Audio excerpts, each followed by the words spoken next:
Hello दोस्तों, स्वागत है आप सबों का हमारे YouTube चैनल में। तो चलिए आज से हम एक नई दुनिया में प्रवेश करने वाले हैं। कौन सी दुनिया में? कंपटीशन की दुनिया में। कंपटीशन की दुनिया में जानते हैं कि बहुत ही भीड़ भाड़ और बहुत ही ट्रैफिक जाम वाला एरिया है।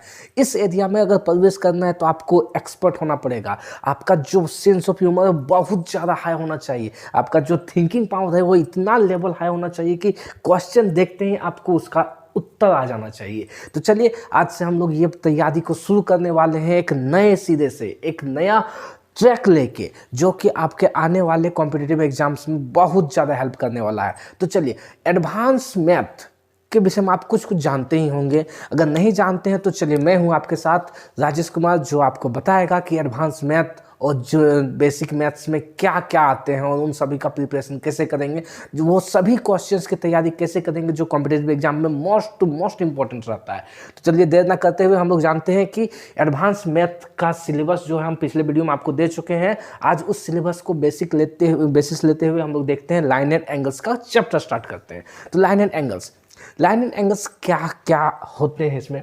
लाइन्स मतलब होते हैं रेखाएं, एंगल्स मतलब होते हैं कोण, ये तो जानते ही हुए।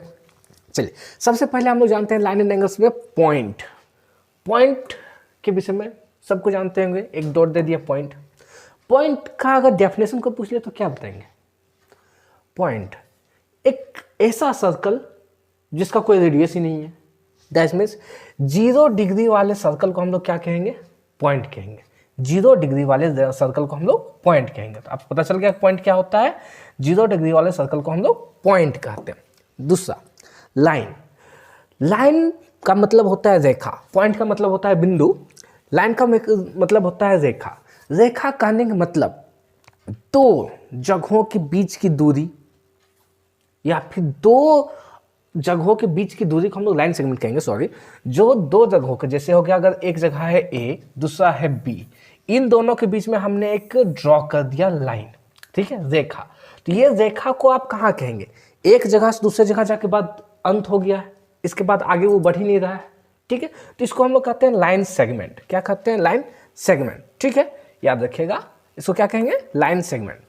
पॉइंट हो गया, लाइन सेगमेंट हो गया। अब चलते हैं लाइन।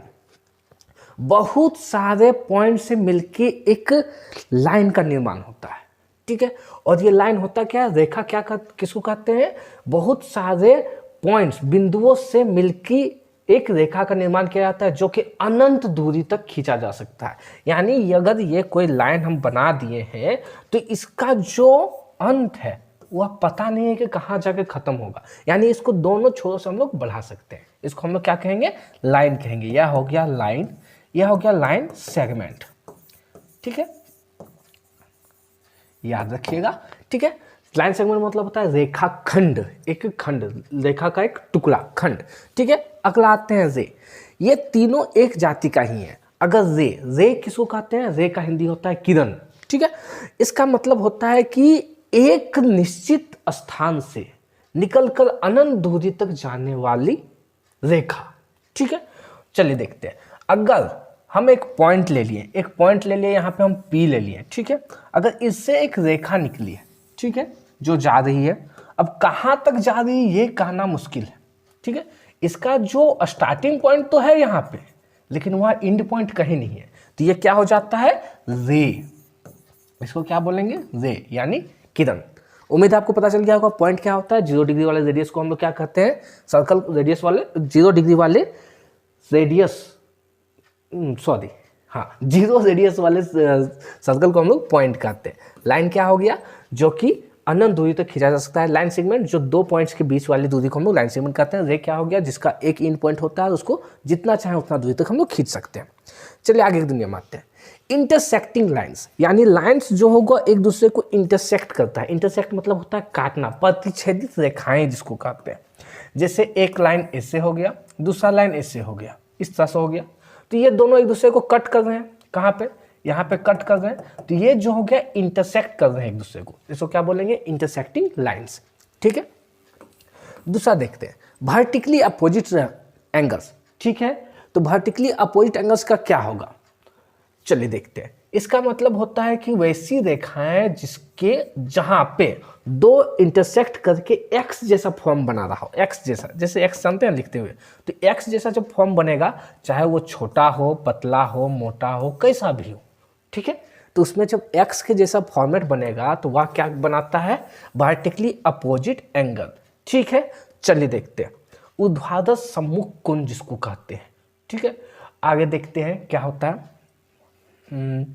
इधर हो गया, अगर हम मान लें कि ये 120 डिग्री का एंगल है तो ये भी 120 डिग्री का ही एंगल होगा, दोनों तरफ बराबर होंगे। ठीक है, अगर ये हम लोग मान लिए कि ये आपका 60 डिग्री का एंगल है तो ये भी 60 डिग्री का ही एंगल होगा, अपोजिट एंगल्स इसके सेम होते हैं। ठीक है, चलिए आगे देखते हैं परपेंडिकुलर लाइंस। ठीक है, परपेंडिकुलर लाइंस मतलब होता है क्या, लंबवत रेखाएं।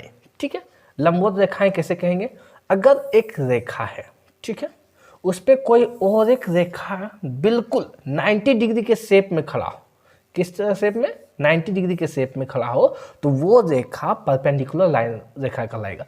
सपोज दैट कि इसका नाम ए है, इसका नाम ओ है, इसका नाम बी है, इसका नाम सी है, तो आप क्या लिखेंगे, जो ए ओ है वह परपेंडिकुलर है किस पे, बी सी पे। ठीक है, इस तरह लिखा जाता है क्या, ए ओ परपेंडिकुलर है किस पे, बी सी पे। ठीक है, चलिए आगे बढ़ते हैं। अब आते हैं पैरेलल लाइंस। पैरेलल लाइन कहने का मतलब हो गया कि वैसे लाइंस जिसके बीच की दूरी समान होती है। ठीक है, समांतर रेखाएं जिसको कहते हैं, एक लाइन सीधा ले लिए, दूसरा लाइन भी उसी के जैसा, यानी थोड़ा सा भी इधर उधर नहीं। ठीक है, दोनों के बीच की जो दूरी होगी, यहां से यहां तक का जो लेंथ होगा, ठीक है, वो लेंथ हर जगह इक्वल रहेगा, तो ये दोनों क्या नाम हो जाएंगे, पैरेलल लाइंस। सपोज दैट कि इसका नाम ए बी है, इसका नाम सी डी है, तो क्या कहेंगे, ए बी जो है पैरेलल है किसका, सी डी का। ठीक है, पैरेलल मतलब होता है समांतर, समान अंतर वाला, यानी यहां जितना अंतर है उतना ही अंतर वहां भी है। ठीक है, उम्मीद है आपको समझ में आ गया होगा। पैरेलल लाइंस किसे कहेंगे, दो समांतर रेखाएं, ठीक है, समांतर रेखाएं सीधा समझ लीजिए जिसके बीच की दूरी समान होती है। परपेंडिकुलर लाइन यानी एक रेखा पे दूसरी रेखा 90 डिग्री पर अगर खड़ी हो तो परपेंडिकुलर लाइंस कहेंगे। वर्टिकली अपोजिट एंगल्स में क्या क्या हो जाएंगे, जब एक्स जैसा फॉर्मेट बनता है तो ऊपर नीचे आगे पीछे इधर उधर दोनों तरफ बराबर होते हैं। इंटरसेक्टिंग लाइंस, दो लाइंस एक दूसरे को काटे तो उसको हम लोग इंटरसेक्टिंग लाइंस कहते हैं। ठीक है, आगे आते हैं अल्टरनेट इंटीरियर एंगल, ध्यान दीजिएगा। ठीक है, अल्टरनेट इंटीरियर एंगल मतलब क्या होता है, चलिए समझते हैं। जैसे कि मैंने क्या लिया है, यहाँ पे पहले से एक फिगर बना के रखे हैं जिसमें दो पैरेलल लाइंस है, उसमें एक ट्रांसवर्सल लाइन खींचा जा रहा है। ठीक है, चलिए जैसे कि अगर दो समांतर रेखा में एक तिर्यक रेखा खींचा जा रहा है, ठीक है, तो चलते हैं यहाँ से। जब अल्टरनेट इंटीरियर और एक्सटीरियर एंगल दोनों का बात की है तो पहले इंटीरियर का देख लेते हैं। इंटीरियर मतलब होता है आंतरिक, ठीक है, अल्टरनेट मतलब होता है एकांतर, अंतःकोण हम लोग कहते हैं। अल्टरनेट इंटीरियर एंगल का मतलब होता है एकांतर अंतःकोण, मतलब अंदर वाला कोण। तो ये दोनों पैरेलल लाइन से इसके अंदर में जो कोण जाएगा उसी को तो हम लोग अंतःकोण कहेंगे ना, बिल्कुल। तो इसका हम लोग सबका नाम दे देते हैं, जैसे कि इसको इस एंगल का नाम दिया 1, इसका नाम हो गया 2, इसका 3, इसका 4, इसका दे दिया हम लोगों ने 5, इसका दे दिया 6, ये हो गया 7 और ये हो गया 8, सबका नाम हमने दे दिया। अब बताइए इंटीरियर एंगल में क्या क्या आएंगे। अगर इंटीरियर एंगल का नाम बात लें तो कौन कौन सा आएगा, ये दोनों पैरेलल लाइंस के अंदर वाले एंगल्स 4, 3, 5, 6 आएंगे। एंगल 4, एंगल 3, एंगल 6 और एंगल 5, ये सभी क्या आएंगे इंटीरियर एंगल में। वहीं हम बात करें कि एक्सटीरियर एंगल का बात होता है तो एक्सटीरियर एंगल में क्या क्या आएंगे, कुछ बताइए। एक्सटीरियर एंगल का बात करते हैं तो एक्सटीरियर एंगल में क्या क्या आ जाएंगे, बाहर वाले क्या क्या है, एंगल 1 है, एंगल 2 है, यहाँ दोनों बाहर बाहर हो गए, यहाँ दोनों बाहर की बात कीजिए, एंगल 7 है और एंगल 8 है, ये सभी क्या है एक्सटीरियर है और ये सब इंटीरियर है। इतना तक तो समझ गए। चलिए अब अल्टरनेट इंटीरियर एंगल करते हैं, उसके बाद हम लोग एक्सटीरियर एंगल का बात करेंगे। अल्टरनेट इंटीरियर एंगल, ठीक है, देखते हैं। इंटीरियर, जब भी आपको बताया पूछा जाए कि अल्टरनेट इंटीरियर एंगल है या नहीं है तो अल्टरनेट का तब देखिएगा एक जेड समझते हैं ना, जेड, बिल्कुल ABCD के जो लास्ट वर्ड आता है ना जेड, वही जेड सीधा या फिर उल्टा जेड, इस तरह का फॉर्मेट में जब देखिएगा ना, तो या फिर इस तरह का जेड भी, अगर ये इस तरह का भी जेड रहे तो भी चलेगा, ठीक है, जेड जैसा दिखना चाहिए। तो इसके जो कोने बनेंगे ना यहाँ और यहाँ, ये दोनों बराबर होंगे, यही होता है alternate interior angle, that means एकांतर अंतः कोण। तो यहाँ पे बताइए जेड जैसा फॉर्मेट कहाँ बन रहा है, वो आप ढूंढ पाएंगे? बताइए जेड जैसा फॉर्मेट कहाँ बन रहा है? तो चलिए देखते हैं। यहाँ पे देखिए, ए जैसे यहाँ से हम लोग ने यहाँ ले लिया, तो ये जो जेड जैसा फॉर्मेट बन रहा था, ठीक है, जेड जैसा फॉर्मेट बना, देखा आपको? चलिए और एक बात देखते हैं, यहाँ से लेके यहाँ तक ये जेड है, तो जेड है तो क्या क्या बनेगा, यहाँ पे एंगल 4, यहाँ पे एंगल 5, ये दोनों बनेंगे, ठीक है। तो क्या क्या हो जाएगा, सबसे फर्स्ट में हम लोग क्या क्या लिख सकते हैं, जो आपका जेड के फॉर्मेट में बन रहा है अल्टरनेट इंटीरियर एंगल में, अल्टरनेट इंटीरियर एंगल, ठीक है। इस पे हम लोग क्या क्या देख सकते हैं, एंगल 4 इक्वल होगा किसका, एंगल 5 का, पहला। दूसरा देखिए, हम उल्टा जेड का भी बात किए हैं, तो उल्टा जेड में कैसे आएगा, इस तरह से, तो क्या हो जाएगा, ये और ये होगा दोनों, ठीक है, एंगल 3 और एंगल 6। चलिए बात करते हैं, तो दूसरा क्या हो जाएगा, एंगल 6 और एंगल 3, ये दोनों अल्टरनेट इंटीरियर एंगल से हो गए, यानी अंतः एकांतर कोण, ठीक है, अंतः एकांतर कोण। अब चलते हैं एक्सटीरियर एंगल में। एक्सटीरियर एंगल का अगर हम बात करें तो एक्सटीरियर एंगल का मतलब क्या होगा, बाह्य एकांतर कोण, ठीक है। बाह्य एकांतर कोण में क्या क्या होंगे, सो बात करते हैं। अल्टरनेट एक्सटीरियर एंगल, ये पूरा एक्सटीरियर समझ लीजिएगा, ठीक है, एक्सटीरियर एंगल। अब उसी के इस जब जेड जैसा होगा तो इसके बाहर वाले फॉर्मेट का बात कीजिएगा, जैसे बाहर इस तरह से निकला हुआ है, इस तरह से निकला हुआ है, तो इसका बाहर कौन हो गया, ये, तो इसका बाहर ये, तो ये बाहर और बाहर वाले को हम लोग लेंगे क्या, जैसे यहाँ पे बताइए, जब इस तरह का बात करेंगे तो यहाँ से ऐसे जेड बन रहा था, तो इसका बाहर कौन है, ये, और इसमें बाहर कौन है, ये, तो ये क्या क्या हो जाएगा, 1 और एंगल 8, एंगल 1 और एंगल 8, ये दोनों क्या हो जाएंगे, अल्टरनेट एक्सटीरियर एंगल, ठीक है। और उधर ही इधर वाले में बात करते हैं, दूसरे वाले में, तो किस तरह से जेड बन रहा था, इस तरह से, तो इसका यहाँ पे हो गया एक एंगल, इसका यहाँ पे हो गया एक एंगल, दोनों एंगल्स हो जाएंगे, क्या क्या होगा, एंगल 2 और एंगल 7, एंगल 2 और एंगल 7। उम्मीद है आपको समझ में आ गया होगा। यह क्या हो जाएगा, बाह्य एकांतर कोण, क्या हो जाएगा, बाह्य एकांतर कोण, ठीक है। Alternate interior angle, exterior angle आपको समझ में आ गया होगा। चलिए आगे चलते हैं, आगे बात करते हैं क्रॉसपॉन्डिंग एंगल्स, ठीक है।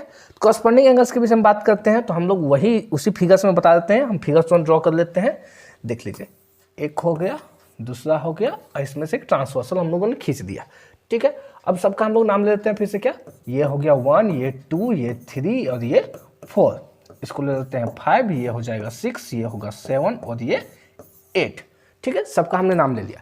क्रॉसपॉन्डिंग एंगल्स में बात कीजिएगा, तो क्रॉसपॉन्डिंग एंगल में क्या बोलेगा कि ये जो होगा एक अंदर और एक बाहर देखेगा, ठीक है, एक क्या हो जाएगा, एक अंदर की ओर देखेगा, जैसे देखिए ये पैरेलल लाइन से और ये उसका ट्रांसवर्सल है, तो इसका अंदर वाला ये हो गया और इसका बाहर वाला ये हो गया, एक तरफ के, एक अंदर एक बाहर, ठीक है, एक अंदर एक बाहर, ये दोनों बराबर होंगे, क्या क्या हो जाएगा, एंगल 4 इक्वल टू एंगल 7, ठीक है, एंगल 4 और एंगल 7 दोनों क्रॉसपॉन्डिंग एंगल से बराबर होते हैं। चलिए अब उस इधर वाले में देखते हैं, इधर वाले में जब जेड बन रहा था तो इस तरह का फॉर्मेट था, तो इसमें क्या हो जाएगा, एक अंदर एक बाहर, तो 3 और 8 यानी एंगल 3 और एंगल 8, ये दोनों होंगे, ठीक है। चलिए आगे की ओर बढ़ते हैं, ये दोनों होंगे, और भी तो क्रॉसपॉन्डिंग एंगल्स होंगे, और क्या क्या होंगे वो बता सकते हैं आप? चलिए कोई नहीं, हम ही बताते हैं ना, आप काहे टेंशन लेंगे। ये देखिए जेड फिर से बना है, तो जेड बना है तो उसको छोड़िए, अब यहाँ पे ट्रांसवर्सल देख लीजिए, इस तरह का है, तो इसका जब बोल रहे थे कि अंदर एक बाहर, ये तो अंदर है और ये बाहर है, हो गया। अब बाहर और अंदर की बात करना है, तो ये अंदर है ना, तो इसी के जैसा ये बाहर है, 6 और 1 होगा, क्या हो जाएगा, angle 6 is equal to angle 1। ठीक है, अब देखिए ये भी तो अंदर है, ये अंदर है ना, ये 5 और यहाँ पे 2 बाहर है। एंगल और एंगल 5 और एंगल 2 होगा, angle 2 is equal to angle 5। इतना तक तो सब क्या होंगे, क्रॉसपॉन्डिंग एंगल्स। ओके, चलिए आगे बढ़ते हैं। वर्टिकली अपोजिट एंगल देखते हैं। ये तो हम पहले ही बता चुके हैं, वर्टिकली अपोजिट एंगल में क्या देखना है, एक्स जैसा फॉर्मेट। यहाँ पे एक्स जैसा फॉर्मेट कहीं बन रहा है, देखिए यहाँ पे एक्स जैसा बन रहा है ना, तो ये और ये बराबर होगा और ये बराबर होगा। ठीक है, तो यहाँ पे बराबर क्या क्या हो जाएंगे, angle 1 is equal to angle 3, angle 4 is equal to angle 2। इतना दूर तक तो बराबर हो गया। और एक बताइए नीचे वाले में भी आ जाइए। नीचे वाले में क्या है, angle 6 is equal to angle 8, angle 7 is equal to angle 5। ये सब क्या हो जाएंगे, वर्टिकली अपोजिट एंगल। ठीक है, चलिए आगे बढ़ते हैं। आगे हम लोग बात करते हैं, ये दो यहाँ पे फिगर्स दे दिए। सबसे पहला फिगर जो आपको बताया जा रहा है, इसमें देखिएगा दो पैरेलल लाइन के बीच में एक जो तिर्यक रेखा आया वो थोड़ा टेढ़ा आया है। दैट मीन्स दो समांतर रेखाओं में एक तिर्यक रेखा आया है, दो पैरेलल लाइन्स के बीच में एक ट्रांसवर्सल लाइन आया है, तो वो थोड़ा तिरछा है, टेढ़ा है। तो इन सबों में से अगर यहाँ से हमने एक क्या कहें उसको मिड पॉइंट, इसका जो होगा बीच में प्रतिच्छेद करते हैं, यानी दो बराबर भाग में इसको बांटते हैं, तो ये बराबर भाग बांट के यहाँ तक आ जाएगा इधर से। इसी तरह से इधर से निकालें तो यहाँ आ जाएगा। ठीक है, और इससे हम निकालें तो ये जाके यहाँ पे टच होगा, और इससे हम निकालें तो यहाँ जाके ये यहाँ पे टच होगा। ठीक है, इस तरह से अगर इस फॉर्मेट को पूरी अच्छी तरह से बनाएंगे तो ये क्या बन जाएगा, चलिए हम कोशिश करते हैं फिर से बनाने का। तो इसमें क्या आ जाएगा कि ये यहाँ पे एक रेक्टेंगल जैसा फॉर्मेट बनेगा, ये आ गया यहाँ पे, इसका यहाँ पे। ठीक है, और ये यहाँ से आएगा यहाँ पे। ठीक है, और ये यहाँ से यहाँ पे।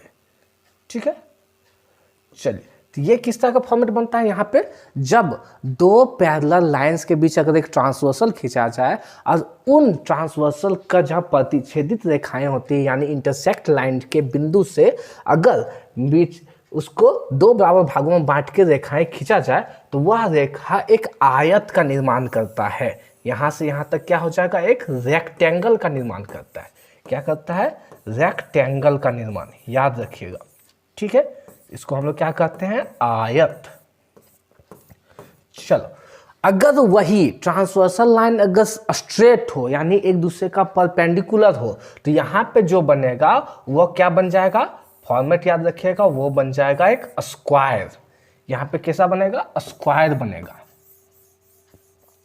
स्क्वायर यानी वर्ग बनेगा। ठीक है, याद रखिएगा क्या बनेगा, स्क्वायर यानी वर्ग बनेगा। चलिए आगे ध्यान रखिएगा दोनों का, जब ट्रांसवर्सल टेढ़ा हो तो वहां पे रेक्टेंगल बनेगा, जब ट्रांसवर्सल पूरा परपेंडिकुलर हो तो वहां पे स्क्वायर बनेगा। ठीक है, अब आते हैं थेल्स थ्योरम की दुनिया में।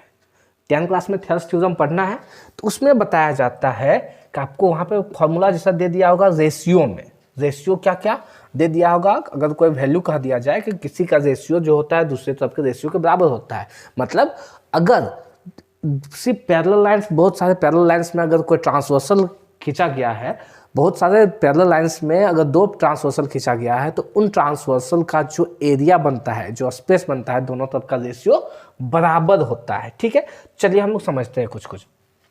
जैसे ये ट्रांसवर्सल लाइन है दो, ठीक है, इस दोनों ट्रांसवर्सल लाइन के बीच का डिस्टेंस a मान लेते हैं, इसका b मान लेते हैं, इसका c मान लेते हैं, इसका हम लोगों ने d मान लिया, इसका e मान लिया, इसका f मान लिया। ओके, इतना तक हम लोगों ने मान लिया। तो क्या होता है कि जो इसका रेशियो है वो बराबर होता है, यानी a ratio b ratio c equal to होगा d ratio e ratio f। ठीक है, इन दोनों का रेशियो बराबर होता है। चलिए, यही है थेल्स थ्योरम। थेल्स थ्योरम ज़्यादा कुछ बोलता नहीं है, सिर्फ यही बताता है कि यदि समांतर रेखाओं के बीच में कोई तिर्यक रेखाएं, दो तिर्यक रेखाएं या दो से ज़्यादा तिर्यक रेखाएं एक दूसरे सबको प्रतिच्छेद करती है, तो उसके बीच की जो दूरी होती है दूसरे तिर्यक रेखाओं के बीच की दूरी का अनुपात समान होता है। ठीक है, चलिए आगे बढ़ते हैं। इसे उसी थेल्स थ्योरम, इस थेल्स थ्योरम के अनुसार कुछ क्वेश्चंस दिए गए हैं जिसको सॉल्व करना है। इस तरह के क्वेश्चंस अधिकतर आपको पूछे जाएंगे आपके जो एग्जाम्स आएंगे उसमें। तो चलिए हम लोग बात करते हैं इसका। यहाँ पे देख लीजिए क्या क्या दिया है। AC इक्वल टू 6, जो दिया है हम लोग तुरंत लिख लेते हैं। AC इक्वल टू 6 दिया है, CE इक्वल टू 8 दिया है और EG इक्वल टू 10 दिया हुआ है, ठीक है। और बोल दिया है BH, यानी इधर से इधर जो पूरा है ना, यहाँ से यहाँ तक उसकी दूरी कितना है 72। यहाँ से यहाँ तक कितना दिया हुआ है 72, ठीक है। अब हमको बताना है कि FH का वैल्यू क्या होगा, यानी यहाँ से यहाँ तक की दूरी क्या होगी वो बताइए, यानी वहाँ से वहाँ तक का डिस्टेंस कितना होगा। जैसा कि बोला गया है कि इसका रेशियो जो होता है इक्वल होता है सबका, इधर का रेशियो उधर के रेशियो के बराबर होगा। तो चलिए इन सब का रेशियो हम लोग कर लेते हैं, कितना होगा 6:8:10 इक्वल टू हो जाएगा टोटल, उधर कितना हो जाएगा 72, यानी BH यानी 72 टोटल लिख दे, ठीक है। चलिए इतना हो जाएगा। इन सबको कट कर लेते हैं, कट कर लेंगे तो कितना होगा, ये 2 के टेबल से कट जाएगा, 2 3 जा 6, 2 4 जा 8, 2 5 जा 10, इतना हो गया। यानी 3:4:5 के अनुपात में, यानी रेशियो में आ गया, ठीक है। अब इन सबको हम लोग x मान लेते हैं इन सबों के साथ, ताकि हम लोग को बनाने में सहूलियत हो जाए। देखते 3x अगर सबको जोड़ दिया जाए तो वह किसका आ जाएगा 72 के, यानी 72 के बराबर में आ जाएगा, ठीक है। तो 3x plus 4x plus 5x equal to कितना हो जाएगा 72। इसलिए x इक्वल टू बताइए 5 4 इक्वल टू 9, 9 3 12, यानी 72 के नीचे कितना चल जाएगा 12, दोनों कट होंगे तो कितने आ जाएंगे 6, यानी x का वैल्यू 6 आ गया, ठीक है। अब बताइए यहाँ पे EG जो था FH के बराबर होगा, EG जितना रेशियो है उतना ही रेशियो तो उधर वाले के बराबर होगा, यानी FH का होगा ना, बिल्कुल। तो EG कितना है, EG कितना है 10, यानी EG का वैल्यू 10, यानी वहाँ 5 था, यानी 5x के बराबर है। ये कितना है 5x के बराबर। अभी x का हम लोगों ने वैल्यू प्राप्त किया कितना है 6, यानी 5x जो है वह कितना हो जाएगा 5 × 6 इक्वल टू 30, यानी FH का वैल्यू कितना हो जाएगा 30, ठीक है। इस तरह से बन गया। चलिए इससे रिलेटेड और एक क्वेश्चन देख लेते हैं। और एक क्वेश्चन क्या है FH का बात हम लोग करते हैं। तो FH इक्वल टू कितना दिया है 35। देख लीजिए किधर है FH आपका, FH ये दिया हुआ है 35, लिख देते हैं हम लोगों 35। AC equal to 12, AC equal to कितना है 12, CE इक्वल टू 15, ये कितना है 15, EG इक्वल टू है 21, ठीक है। और BJ हम लोग क्या ढूंढना है, BJ को हम लोग को ढूंढना है, ठीक है। अब यहाँ पे हम लोग को बात करते हैं, सॉरी GI EG दिया है और GI भी दिया है ना, GI इक्वल टू 24 भी दिया है, ठीक है। ये सभी वैल्यूज दिए हुए हैं, वहाँ पे हमको 35 उधर दे दिया। हम लोग क्या ढूंढना है BJ का वैल्यू निकालना है, यानी टोटल का वैल्यू हमको फाइंड करना है। चलिए तो हम लोग फटाफट इसको बनाने की कोशिश करते हैं, उतना देर तो है नहीं। इन सबको फटाफट काटिए, कितने टेबल से कटेगा, सब के सब 3 के टेबल से कट जाते हैं। 3 के टेबल से 3 4 जा 12, 3 5 जा 15, 3 7 जा 21, 3 8 जा 24, यानी सबका वैल्यू किसके बराबर हो जाएगा। यहाँ पे देखिए 7 वैल्यू है वो 35 के बराबर है, सबको हम लोग x मान लेते हैं, यानी 7x जो है वह किसके बराबर है 35 के बराबर है, ठीक है। तो 35 के बराबर है तो हम लोग 35 को 7x को हम लोग डायरेक्ट वैल्यू निकालते हैं, कितना हो जाएगा 35/7, कट होगा तो कितना होगा 5 इक्वल टू x का वैल्यू कितना आया 5 आ गया। अब बताइए यहाँ से AI का जो वैल्यू होगा वही तो BJ का वैल्यू होगा ना, यानी क्या हो जाएगा AI का जो वैल्यू होगा वही तो BJ का वैल्यू होगा।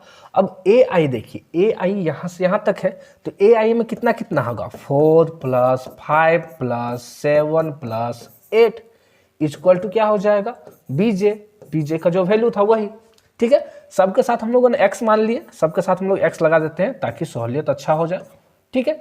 अब इस सबको जोड़िए, 5 और 4 इक्वल टू 9, 9 और 7 16, 16 और 8 24, कितना हो गया 24x इक्वल टू BJ, ठीक है। और x का वैल्यू हम लोगों ने कितना निकाला है 5, 24 × 5 इक्वल टू क्या हो जाएगा जे, यानी 25 5 जा कितना हो जाएगा 120।